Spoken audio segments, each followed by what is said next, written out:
दीपक जी मुंबई से। राधे राधे महाराज जी। राधे राधे महाराज जी, आपके चरणों में कोटि कोटि प्रणाम। महाराज जी, वृंदावन मथुरा में जो कोई नया व्यक्ति आए उसको दर्शन या संत दर्शन करते समय किन बातों का विशेष ध्यान रखना चाहिए? सबसे पहली बात तो यह है कि नाम नहीं छूटना चाहिए, क्योंकि यही आपकी बुद्धि को शुद्ध रखेगा। और यहाँ किसी के भी दोष दर्शन न करें, क्योंकि हमारी दृष्टि मायामयी है, तो हमको स्त्री दिखाई देगा, पुरुष दिखाई देगा। जब स्त्री पुरुष जड़ चैतन्य दिखाई देगा तो उसकी गलतियां भी दिखाई देंगी। अगर हमें यहाँ किसी के दोष दिखाई दें तो हमें अपने अंदर ताप पैदा करना चाहिए कि बहुत निंदनीय हो, भगवान के धाम में भी आकर दोष दर्शन करते हो, और जो दोष देखा उस दोष का वर्णन तो कभी करे ही नहीं। अगर वर्णन कर दिया तो आपका आना बेकार हो जाएगा, आपके द्वारा अपराध बन जाएगा।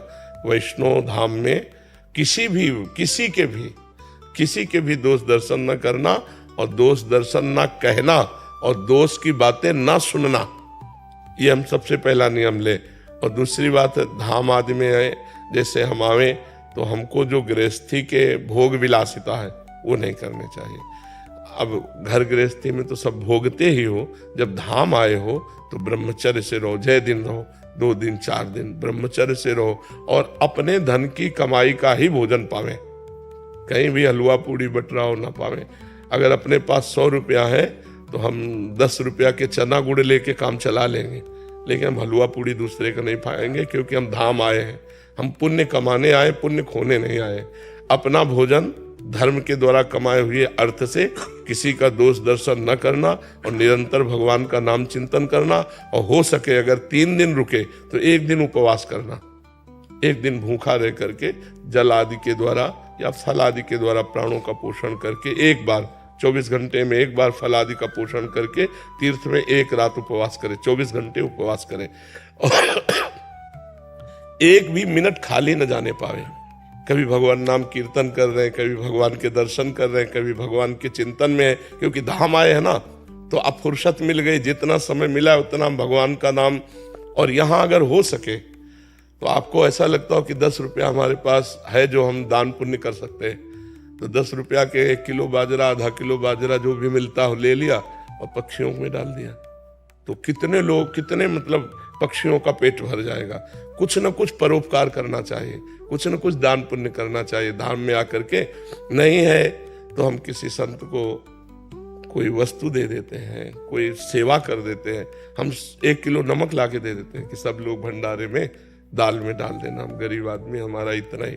अगर परोपकार की भावना से, पुण्य की भावना से, भगवत भावना से, आप किसान हो, आप मेहनत करते हो, आप व्यापारी हो, और थोड़ा भी आकर कोई जान ना पावे, छपाओ मती, छुपा के कोई नहीं जान पाया, और आप पुण्य करके चले गए, नाम जप करके यहाँ चले गए, कोई अपराध नहीं किया, तो आपको भगवत प्राप्ति में सहयोग करेगा। ये आपके दुखों को मिटा करके सुख प्रदान। बहुत जगह भंडारे हैं, यहाँ रास्ते में कोई हलवा पूड़ी नहीं, कदापि नहीं, आपको लेने का अधिकार नहीं। आप गृहस्थ हैं, आप खुद कमाते हैं, तो ऐसे करने का अधिकार नहीं, ऐसे करने का अधिकार।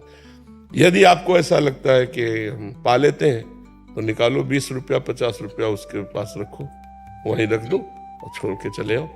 अगर आपने पाया भरपेट तो आपको अंदाज होना चाहिए कि इतना 100 रुपया में मिलेगा, तो 100 रुपया निकाला, वहां रख दिया, चल दिया, ये बात तो हो जाएगी। दान मत लो, गृहस्थ हो, दान पुण्य विरक्तों के लिए, गृहस्थ के लिए नहीं। भगवान ने तुम्हें जो दिया है उसी से उतना निर्वाह करो। नमक चना रोटी खा के गुजारा करके चले जाओगे तो पुण्य एकत्रित कर लोगे, हलवा पूड़ी खा के जाओगे तो पुण्य यहीं दे के चले जाओगे। और संतों के दर्शन करने के समय किन बातों का ध्यान रखें? बस हमें अगर भगवत स्मरण चल रहा है तो हमारा दोष दर्शन होगा ही नहीं। अगर दोष दर्शन नहीं होगा और हमारे अंदर अहंकार नहीं, दैन्य भाव से आए जैसे भी दर्शन कर रहे हैं, तो 1-1 कदम यज्ञ के समान होता है। हाँ, संत मिलन को चाहिए तज माया अभिमान, जीव जीव पग आगे बढ़े, कोटिन यज्ञ समान, ऐसा वर्णन किया गया है। तो संत दरस जिम पातक तरह, दर्शन मात्र से पापों का नाश होता है, पर हम संत को भगवान का भाव रखें, मनुष्य ना माने तब। जैसे एक पत्थर है जिसे हम पत्थर मानते हैं, और एक पत्थर है जिसे हम भगवान मानते हैं, तो पत्थर मानने से हमें कोई लाभ नहीं मिला, लेकिन जब उसी को हमने भगवान माना, पाषाण मूर्ति को, तो हमारे भाव बनने लगे, हमें पुण्य मिलने लगा, हमारे लाभ मिलने लगा।